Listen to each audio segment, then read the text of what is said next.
This is Word and the Wild. It's a one-year Bible adventure with friends. My name is Owen. I'm delighted as always to be your host and your guide as together we are on this 12-month journey as a podcast plus community where we read the Bible for ourselves but not by ourselves. Friend, it is week 35.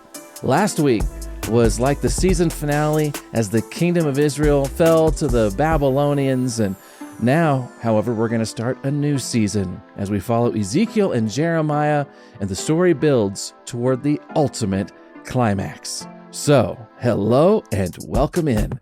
I want to say a special welcome to our Word and the Wild Plus community members. It's their support of this nonprofit endeavor that's making space for all of us here on this Bible reading adventure.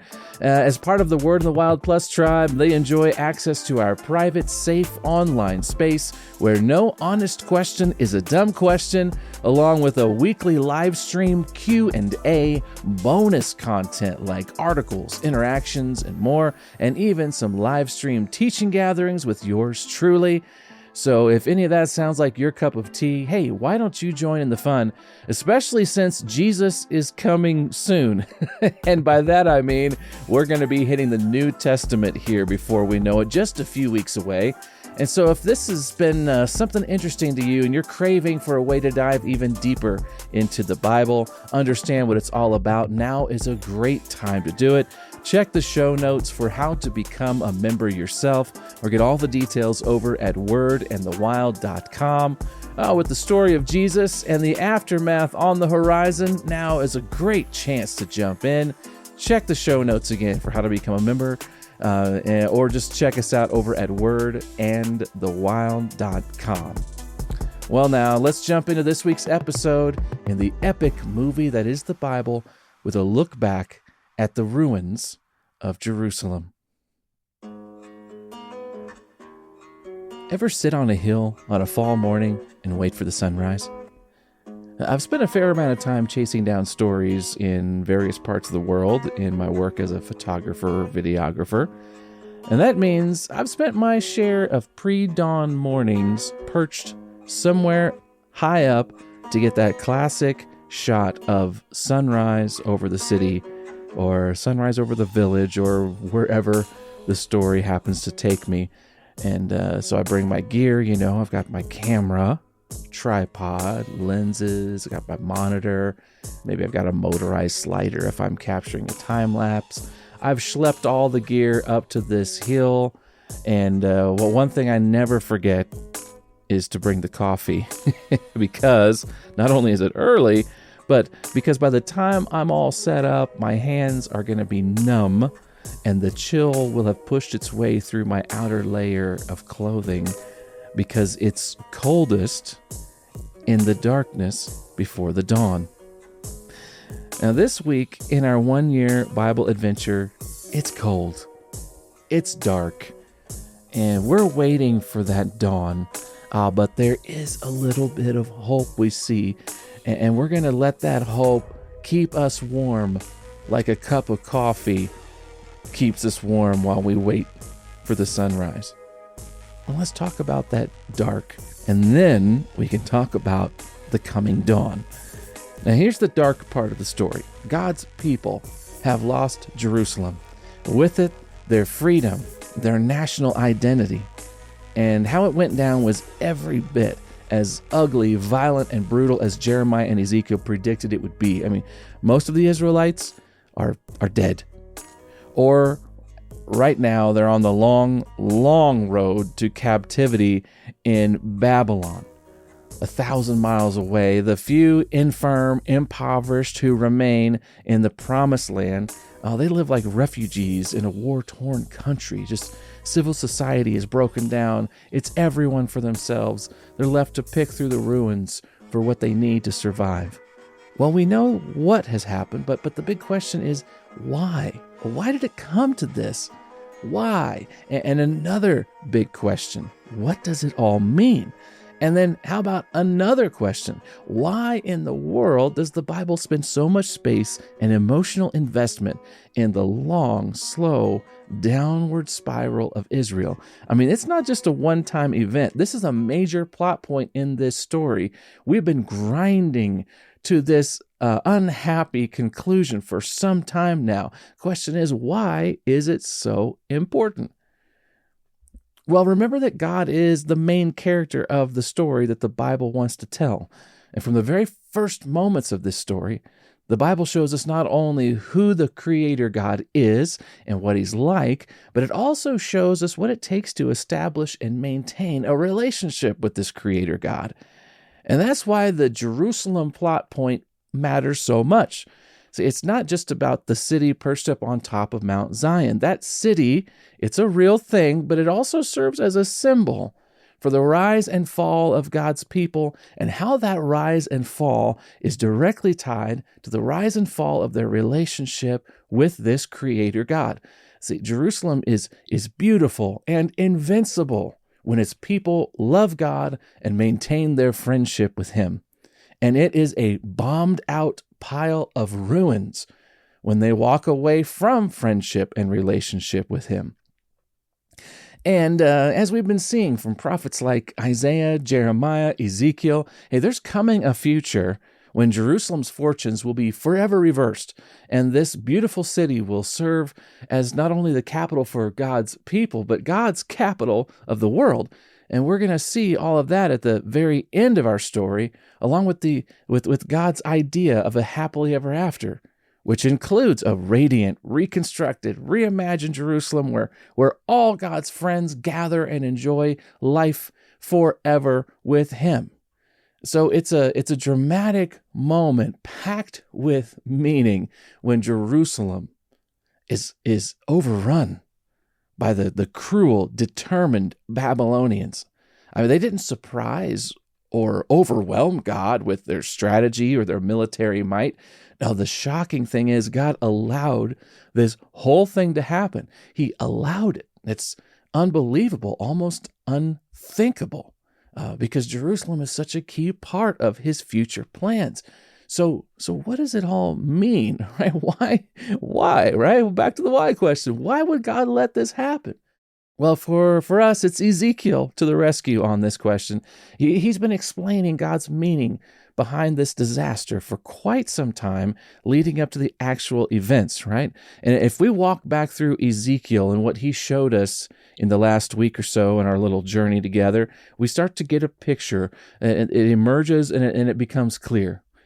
In fact, this last week, I think we saw at least 5 messages God is sending His people through the fall of Jerusalem, and they're really key to the Bible's whole project of explaining what it takes to have a relationship with God in good standing. So I'm going to run through these, and I've also made a little sketch of these 5 messages God is sending His people by allowing Jerusalem to fall into enemy hands. It has a little more detail than I'm giving here in the podcast version. So if you'd like to see it, you can just click on the link in the show notes, and you should be able to get a little PDF. It's not fancy, but it'll explain things a little bit. But here, for our sake, our purposes, here they are. These are 5 messages God sends His people by allowing Jerusalem to fall. This is all from Ezekiel, okay? So I'm just going to run through these. From Ezekiel 14, we see God saying to His people, "You have embraced idols in your heart. I'm sending disaster to recapture your heart." There's one message. Here's a second. From Ezekiel 16, we see God saying to His people, "Our relationship is broken. I'm reminding you, I'm alerting you, and I'm preparing you for our future together." Here's a third one from Ezekiel chapter 18.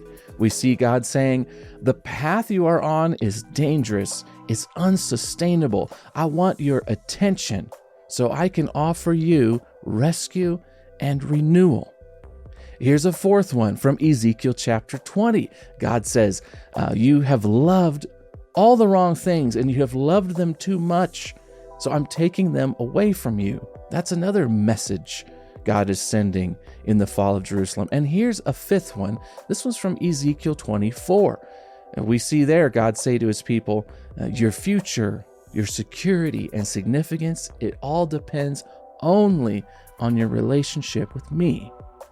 5 messages God has sent his people by allowing Jerusalem to fall into enemy hands. Bottom line to it all, God's people had one job, going all the way back to their contract with God at Mount Sinai. You remember Moses and all of that, right? Well, if the Israelites put in the effort to maintain their relationship with God by loving him and loving each other, then God would handle everything else. They would have food. They would have family. They would have safety, everything they would need to enjoy a good life and extend God's goodness to the neighboring nations. All of that would be theirs. Their job was to focus on their relationship with God, to just love and obey him. That's it. But God's people, the Israelites, they chose to worry, war, and worship over so much else. They tried to carry it all in their own arms, and in the end, they lost it all because they forgot the one thing, the main thing, their relationship with God. And so Jerusalem falls. It's punishment for sure, but it's much more a rescue.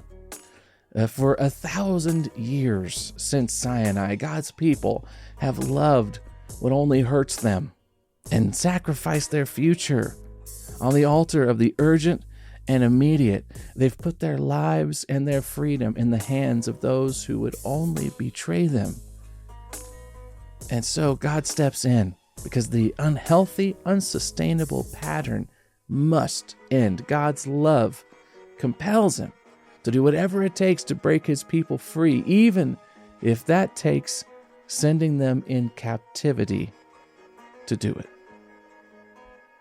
He will let the Babylonians capture Jerusalem so that he can recapture his people's heart.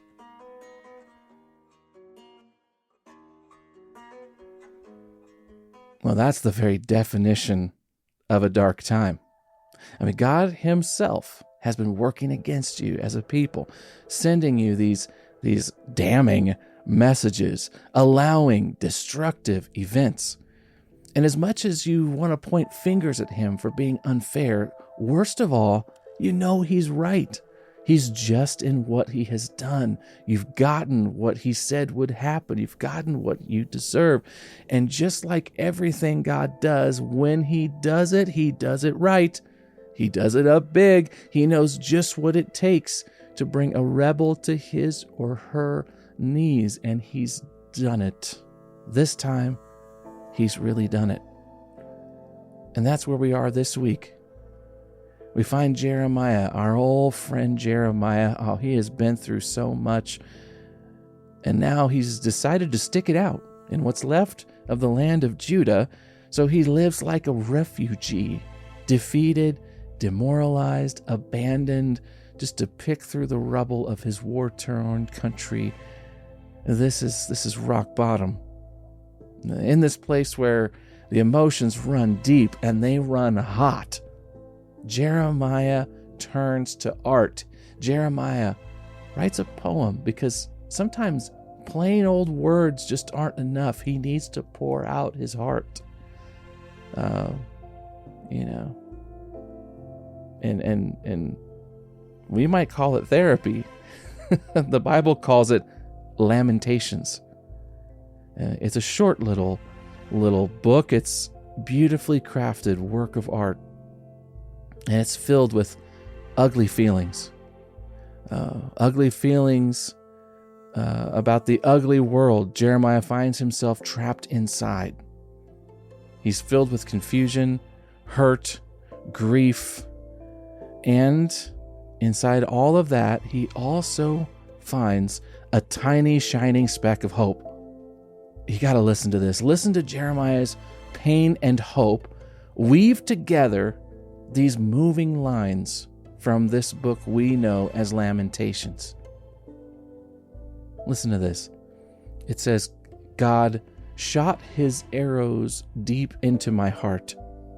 My own people laugh at me all day long. They sing their mocking songs. He's filled me with bitterness and given me a bitter cup of sorrow to drink. He has made me chew on gravel. He has rolled me in the dust. Peace has been stripped away, and I've forgotten what prosperity is. I cry out, my splendor is gone. Everything I had hoped for from the Lord is lost. The thought of my suffering and homelessness is bitter beyond words. I will never forget this awful time as I grieve over my loss. Yet, I still dare to hope when I remember this. The faithful love of the Lord never ends. His mercies never cease.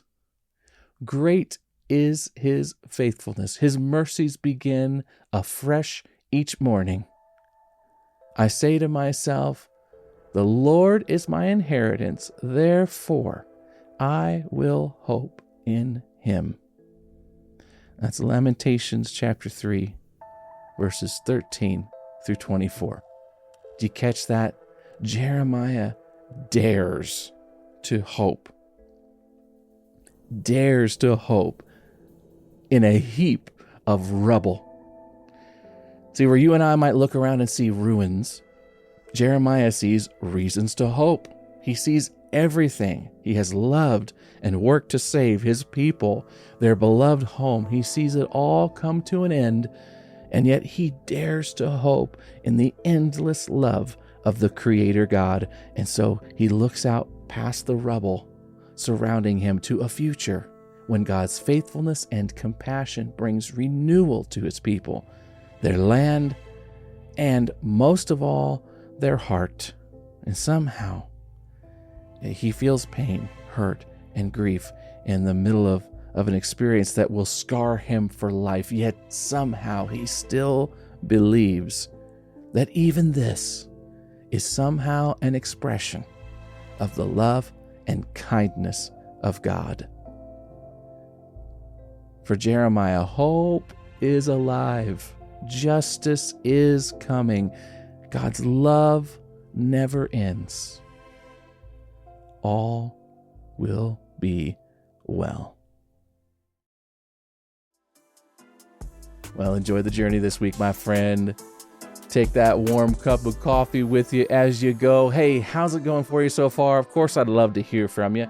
Let me know on Facebook. Send me an email if you got my address. If you're not already part of the Word of the Wild Facebook group, hey, search for it and join, or look for Word and the Wild on Insta, and be sure you have subscribed to this podcast.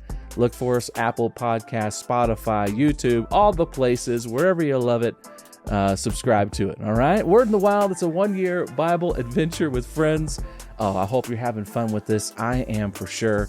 Now, all you Word in the Wild Plus community members, hey, thanks again for making this journey a reality. You know who you are, and you have my thanks. I'll be seeing you in the wild this week. That's our private online community space. Everybody else, hey, don't be a stranger. Subscribe to this podcast and follow Word and the Wild on Facebook. We'll get into some of that interaction there. Word in the Wild is a Lionhouse community. It's part of the Lionhouse Community Network.